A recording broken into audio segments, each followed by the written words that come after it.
Hello guys, स्वागत है आपका मैथ के सेशन में। तो आज हम करेंगे मैथ का एचसीएफ और एलसीएम।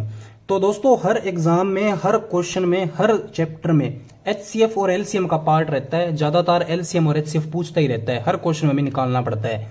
तो कोई स्टूडेंट होगा जो इसको एलसीएम और एचसीएफ क्लियर नहीं होगा, तो आज मैं आपको सभी डिटेल सारी क्लियर कर दूंगा कि इसमें क्या कुछ रहता है, क्या कुछ नहीं रहता।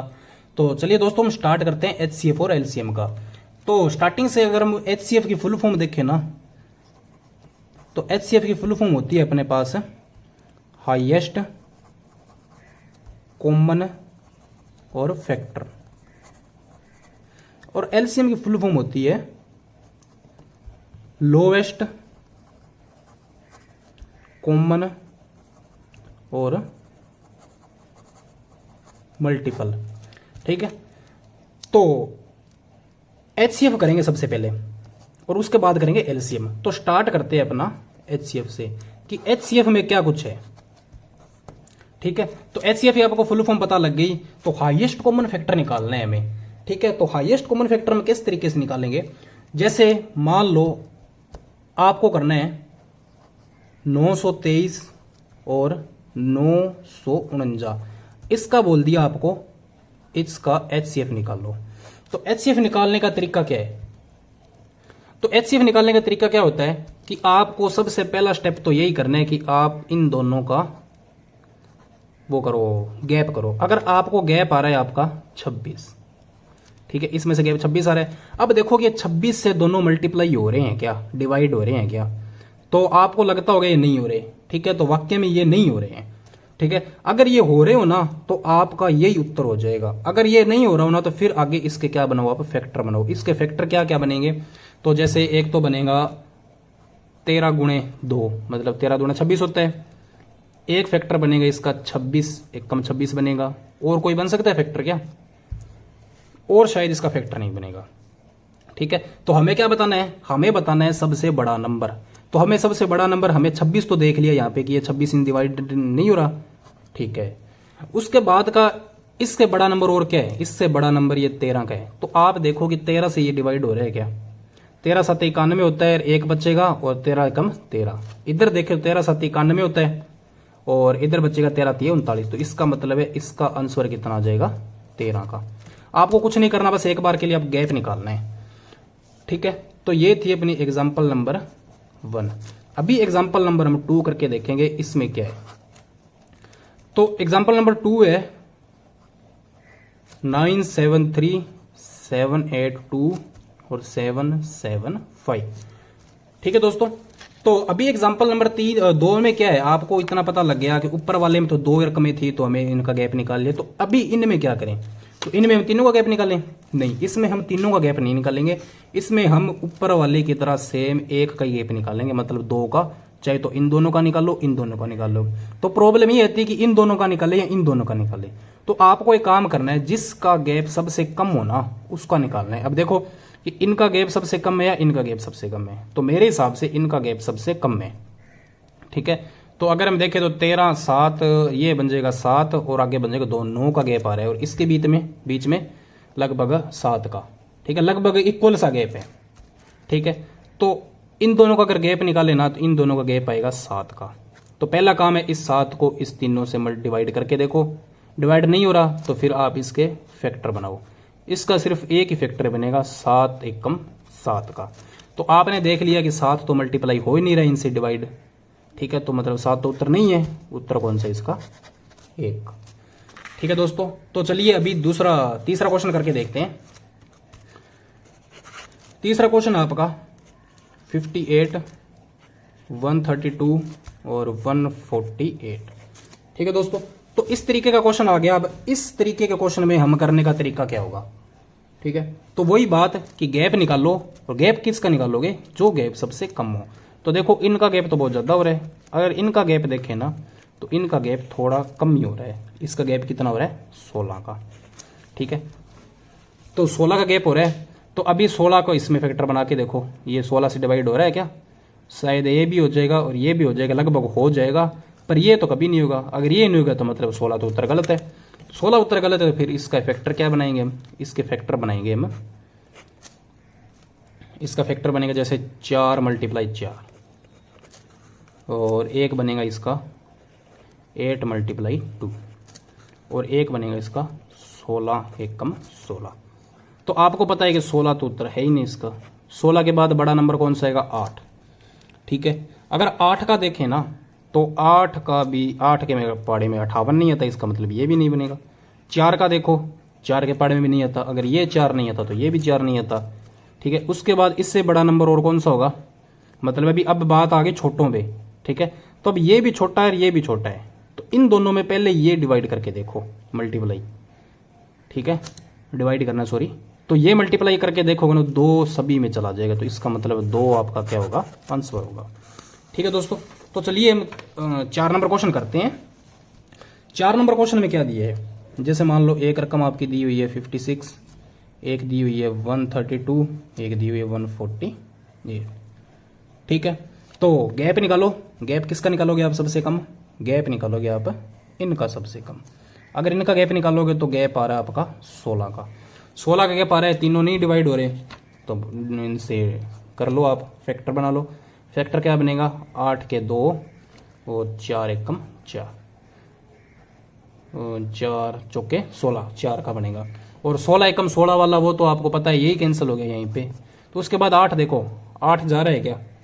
ठीक है, 8 शायद नहीं जाएगा इन तीनों पे, एक पे नहीं जाएगा तो मतलब किसी पे नहीं जाएगा। 4 ये सभी पे चले जाएगा, तो इसका मतलब है 4 उत्तर होगा। और देखो उत्तर तो इसका 2 भी है। ठीक है, पर 2 क्यों नहीं लेंगे? क्योंकि 2 इससे बड़ा है, मतलब इससे छोटा है 2, और हम कर रहे हैं HCF, मतलब है हमें नंबर लेना है सबसे बड़ा वाला। तो ठीक है दोस्तों, अभी चलते हैं हम नेक्स्ट क्वेश्चन पे। नेक्स्ट क्वेश्चन क्या है अपना? जैसे ये हो गया 341 279 558। ठीक है, तो अभी आप इनका गैप निकालो। गैप निकालोगे तो आप सबसे पहले इन दोनों का गैप निकालो। इन दोनों का गैप निकालोगे तो आपका पास आएगा गैप 62 का। अगर 62 देखो ना तो इनमें से 2 के पहाड़े में कभी 9 नहीं आता, तो इसका मतलब है ये डिवाइड इससे नहीं होगा। तो 62 तो उत्तर है नहीं इसका। 62 उत्तर नहीं है तो 31 × 2, 31 देखो, 31 इसमें सभी इसमें चला जाएगा, तो इसका मतलब ये इसका आंसर होगा।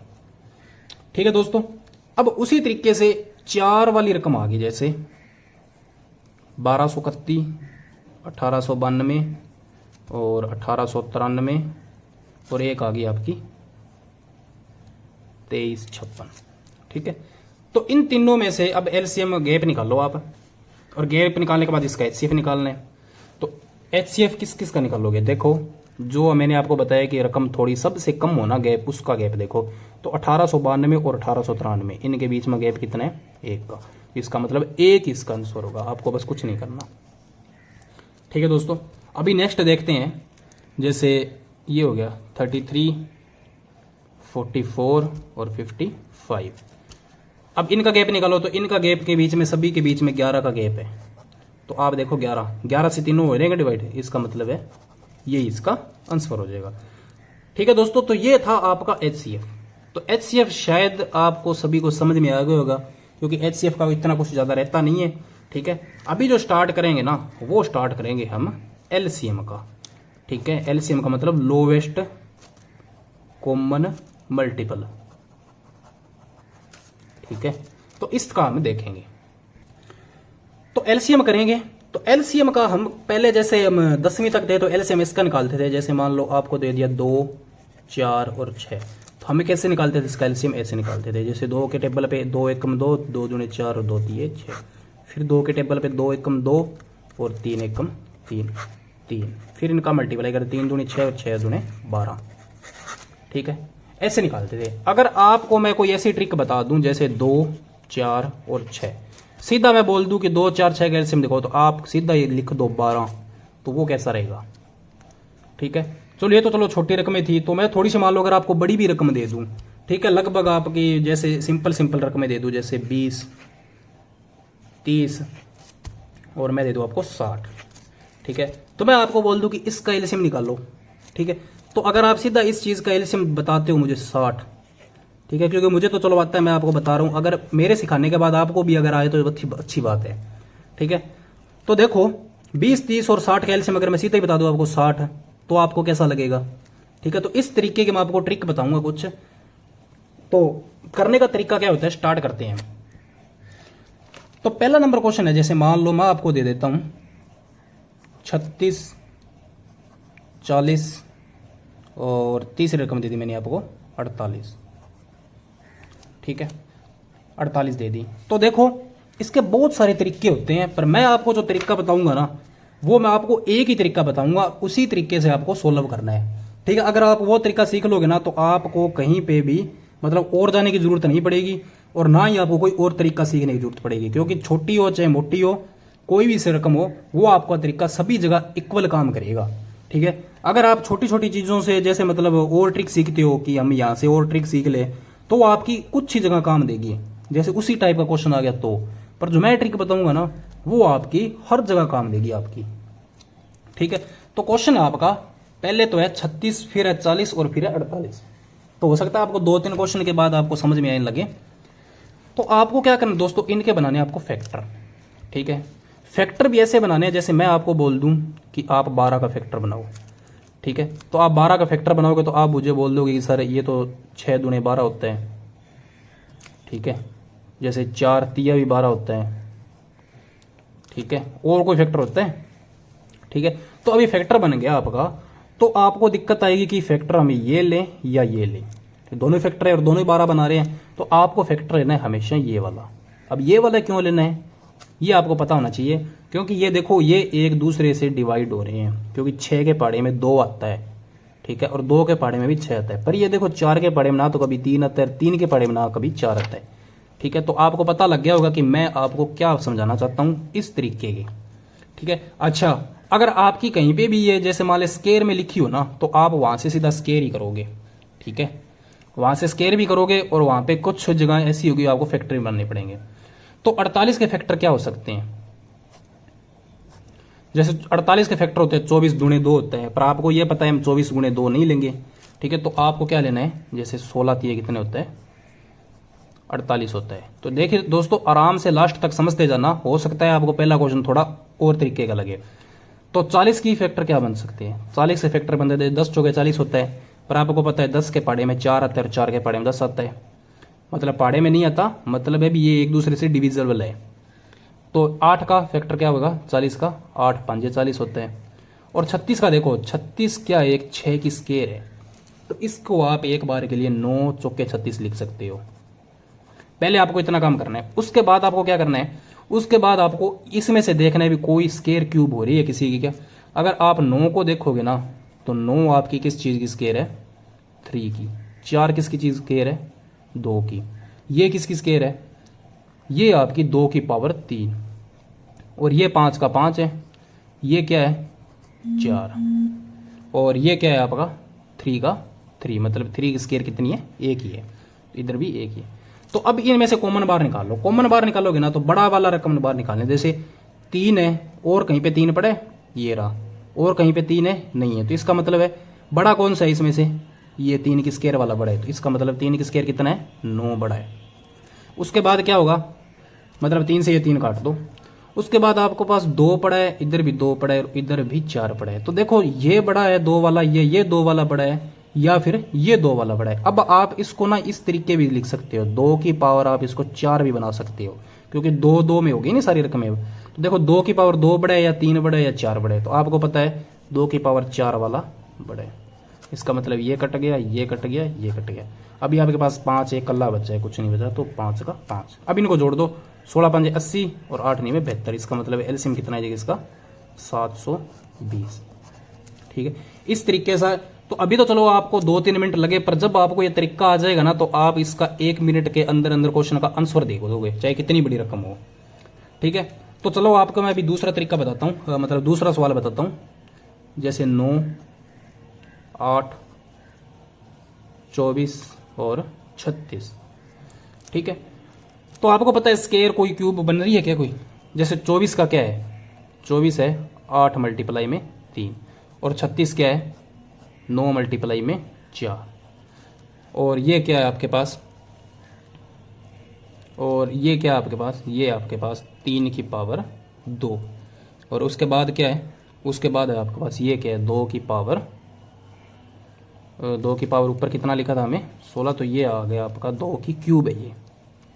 ठीक है, अगर ये 3 की स्क्वायर है, ये 2 की क्यूब है, तो ये भी कितना है, ये भी शायद,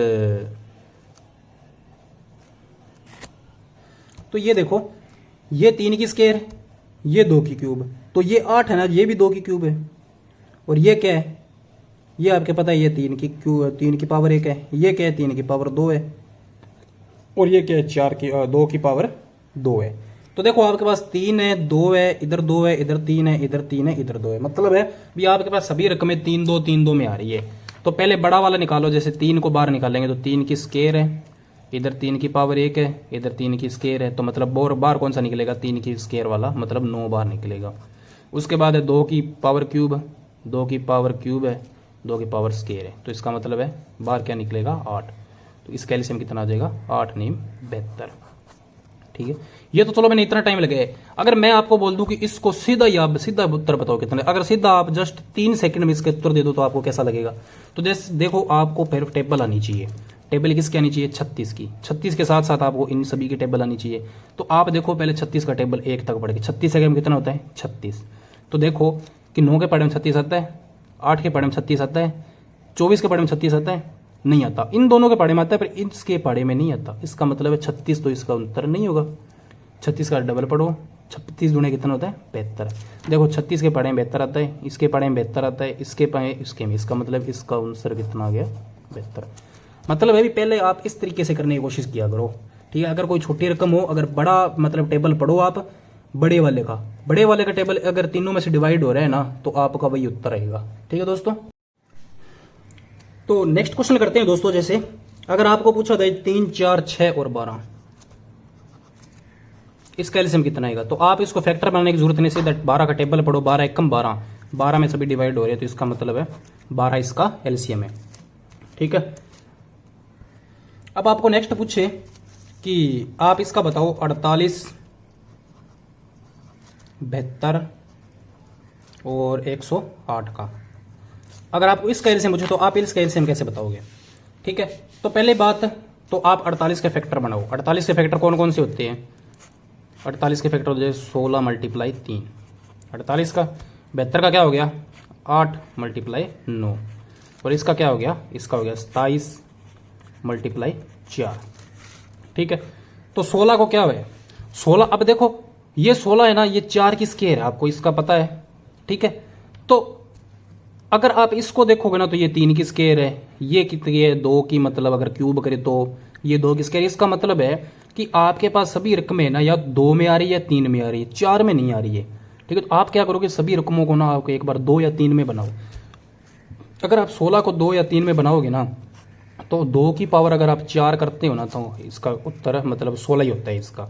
ये 3 क्या है, 3 की पावर 1 है, 2 क्या है 2 की पावर 3 है, 3 स्क्वायर, ये 3 की क्यूब, और ये कितना है 4 की 2 की स्क्वायर। ठीक है, अच्छा अब देखो 3 2 में आ गई ना सभी रकमें, तो बड़ा वाला छोटे वाले निकाल लो आप। जैसे 2 की पावर 4, 2 की पावर 3, 2 की पावर 2, तो सबसे बड़ा कौन सा इसमें 2 की पावर 4, मतलब 16 बड़ा है। ठीक है, इसके बाद में 3 3 3 27 बड़े, तो मतलब है कि अगर आप 27 को मल्टीप्लाई करोगे ना, जो आएगा वो ही आपका उत्तर होगा। ठीक है दोस्तों, तो चलिए नेक्स्ट क्वेश्चन करते हैं। अगर आप नेक्स्ट क्वेश्चन करोगे ना, तो जैसे आपको अगर थोड़ा सा बड़ा क्वेश्चन आ जाए, जैसे बड़ा क्वेश्चन कितना, जैसे ये आ जाए 16 24 30 और 42। ठीक है, कि अगर आपको 4 रकमें आ गई है, तो 4 को आप कैसे हैंडल करोगे। तो बस आपको हैंडल नहीं करना, बस आपको क्या है अच्छे से टेबल आनी चाहिए।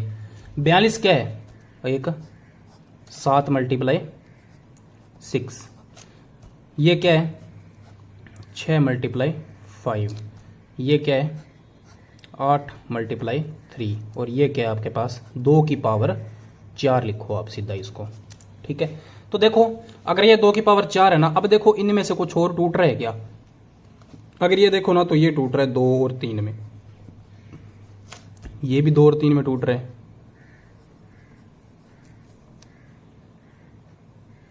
और टूट रहे। और इनमें से शायद कुछ नहीं टूट रहा। ठीक है, तो ये 2 की पावर 4 है, ये क्या है 2 की पावर 3 है, ये 3 की पावर 1 है। ठीक है, अगर ये 2 और 3, ये 5 है, ये 7 है। ठीक है, तो ये अब आपके पास इतनी चीजें हैं, तो आप इनमें से कॉमन निकालनी है। कॉमन निकालने मतलब पहले 2 को कॉमन निकालो। 2 की पावर 4 में से कॉमन क्या निकालोगे आप? ठीक है, तो आप 2 की पावर कॉमन इसमें से 4 में से आप 2 की पावर 4, 2 की पावर 3, ये 2 भी आ गया इसमें, ये 2 भी आ गया, मतलब सारा कुछ आ गया। मतलब 2 की पावर 4 मतलब 16 बार निकाल लिया। उसके बाद है 3 है क्या कहीं पे, तो देखो 3 3 कुछ नहीं है और कुछ, तो 3 निकल गया। उसके बाद 5 कहीं पे है, 5 नहीं है तो एक 5 बार आ गया। 7 कहीं पे नहीं है तो 7 एक बार है। अब आप इसको मल्टीप्लाई करो तो 1680 इस क्वेश्चन का आंसर आ जाएगा। ठीक है दोस्तों, चलिए नेक्स्ट क्वेश्चन पे। तो नेक्स्ट क्वेश्चन है, जैसे मान लो आप ये निकाल लो 5 6 7 8। पहली बात तो आप 8 का टेबल पढ़ो। अगर 8 के टेबल में अगर आपको आ रहा है ना सारे कुछ आ रहे तो नहीं, मतलब अभी इसका अगर टेबल पढ़ोगे ना तो मतलब इसका एलसीएम तो बड़ा आएगा पर ये रकम ऐसे छोटी दिख रही है आपको। तो इसका फैक्टर बनाओ। फैक्टर बनाओगे तो 5 का फैक्टर कुछ नहीं बनेगा, तो सीधा पॉइंट टू पॉइंट बात करो। 5 का फैक्टर कुछ नहीं बनेगा, इसका मतलब 5 कल्ला बार आएगा एक तो। ठीक है, एक ला 5 बार आ गया। उसके बाद 5 के बाद जैसे 3 है। ठीक है, ये कटेगा किसका आपका 2.3 में कटेगा ये। ठीक है, तो अगर 2 आएगा ना यहाँ पे तो 2 देखो इसमें आ गया। ये क्या है आपके पास 2 की पावर क्यूब है, मतलब 2 यहाँ से कैंसिल हो जाएगा तो सीधा यहाँ पे कुछ बचेगा नहीं, सिर्फ 3 बचेगा। इसका मतलब 3 यहाँ से बाहर आ गया, 8 यहाँ से बाहर आ गया और 7 एक बार आ गया। तो इसका मतलब है कि 840 अगर इसको मल्टीप्लाई करोगे तो आंसर आ जाएगा इसका। ठीक है दोस्तों, हाँ तो चलिए अब नेक्स्ट क्वेश्चन एक टाइप का मैं क्वेश्चन करवाता हूँ आपको। ठीक है, तो मैंने आपको एक वीडियो में पहले क्वेश्चन वो करवा दिए है, तो अभी मैं जो आपको क्वेश्चन करवाऊंगा वो आप देखो क्या होगा क्वेश्चन में। ठीक है, तो क्वेश्चन आपका, जैसे मैंने आपको क्वेश्चन दे दिया, आपको एलसीएम बताने हैं 12/39, 15/36 और 20/33। इसका आप एलसीएम बताओ। तो आपको क्या करना है दोस्तों, जो आपको चीज पूछी हो ना वो आप ऊपर वालों की निकालोगे। ठीक है, तो इसका मतलब अगर आप एलसीएम निकालोगे ना तो ऊपर वालों को तो निकालोगे आप एलसीएम, तो नीचे वालों को क्या निकालोगे एचसीएफ। ठीक है, तो अगर आप देखो 12, 15 और 20 का एलसीएम निकालोगे ना तो जैसे 20 का टेबल पढ़ो, 20 दूने कितना होता है 40, दोनों नहीं कट रहे, 20 से कितना होता है 60। इसका मतलब है एलसीएम कितना आ गया इसका 60। उसी तरीके से अगर आप इनका एलसीएम निकालोगे ना एचसीएफ, तो एचसीएफ निकालो तो चाहे तो इनका ले लो चाहे इनका ले लो, मतलब है बीच का जो गैप है ना वो 3 का ही रहेगा। 3 पे तीनों कट रही है, इसका मतलब एचसीएफ कितना आ जाएगा 3। जो चीज़ कट रही है वो काट दो, तो इसका एलसीएम कितना आ जाएगा 20 आ गया इसका आंसर। ठीक है दोस्तों, तो चलिए अपनी वीडियो को यहीं पे खत्म करते हैं। तो आई होप आपको एलसीएम और एचसीएफ का थोड़ा क्लियर होया होगा। तो अगर आपको फिर भी कोई डाउट लगे कोई क्वेश्चन में या कुछ आपके पास क्वेश्चन हो तो आप मुझे बता देना या मुझे भेज देना, मैं आपको वो क्वेश्चन जरूर करवाऊंगा। तो चलिए दोस्तों, मिलते हैं कल की नेक्स्ट वीडियो में। Thank you.